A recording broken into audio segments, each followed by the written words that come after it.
Nicole Debar de la littérature belge et Pitou. C'est un gros recueil de nouvelles signé Henri de Méhus.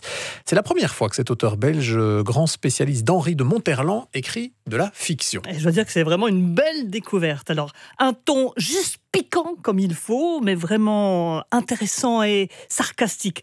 Henri de Méhus, donc cet auteur, capte, observe et transforme ce qui se passe autour de nous. Il écrit des histoires qui toutes ont un fond tout à fait banal, des histoires comme on peut en connaître, c'est-à-dire une dame, par exemple, qui vient d'être retraitée et qui a un immeuble à Saint-Josse et qui décide, sur le conseil de ses amis, de le mettre en location, pourquoi pas à un étudiant, du moment qu'il ne soit pas trop fêtard, bien sûr. Donc elle fait voir un petit peu, pas passer des castings, mais enfin presque.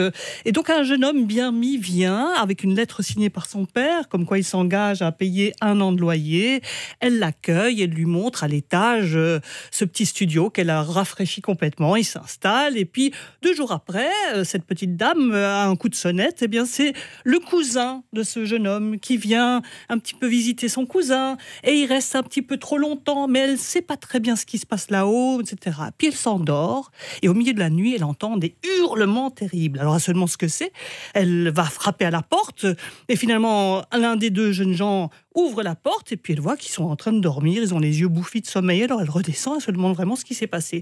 2 jours après, ce sont des hurlements, mais tellement énormes que là, elle a peur et elle appelle la police et finalement la police arrive, monte à l'étage et voit qu'il ne s'est rien passé. Alors tout de suite, on se dit, mais attends, oui, elle a des hallucinations, cette propriétaire. Totalement. Alors on pense, nous, qu'elle est complètement malade et qu'elle a quand même un petit problème au cerveau. Alors c'est là que l'écriture de Henri de Méhus est intéressante, c'est que il fait semblant que tout va bien, puis petit à petit, il nous emmène dans une piste, mais ce n'est pas celle-là.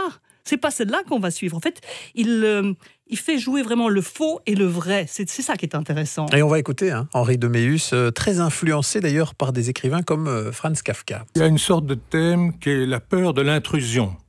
On voit ça chez Kafka et chez Thomas Bernhard aussi très fort. Donc les personnes tranquillement installées bourgeoisement qui ont la paix sont heurtées tout à coup par un événement imprévu. Il y a une intrusion et ça bouleverse leur vie. Voilà.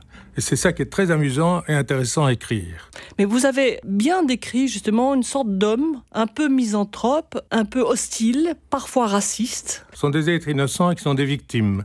Ils ont été heureux en mariage, ils se ressouviennent de leur période agréable avec leur épouse, mais ils doivent s'affronter avec des événements imprévus qui leur font peur. Voilà, Henri de Méhus, la peur, la bizarrerie, des éléments que l'on retrouve dans à peu près toutes ces nouvelles. Ah, tout à fait, la peur du qu'en dira-t-on, mais il n'y a pas que des vieilles personnes qui sont les personnages de ces nouvelles. Par exemple, il y a un jeune couple qui s'aime beaucoup, ils sont très très amoureux, alors elle le convainc de se marier. Au moment où ils vont passer la bague au doigt, au moment où il doit dire oui, il a un évanouissement, il se sent très très mal, et donc il va pas supporter finalement ce mariage, mais il ne peut pas le dire, et donc il va nous raconter des histoires de vers de terre qui sort de ses bras. C'est épouvantable, mais c'est drôle, je vous assure, c'est drôle. Et alors celle qui donne le nom à ce recueil, c'est Pitou. Ça, c'est une histoire assez croustillante. C'est un homme qui est très âgé et qui ne veut surtout rencontrer personne. Il vit à Coxy dans une belle maison, et puis un jour il reçoit un coup de téléphone de son neveu qui lui demande de l'aide parce qu'il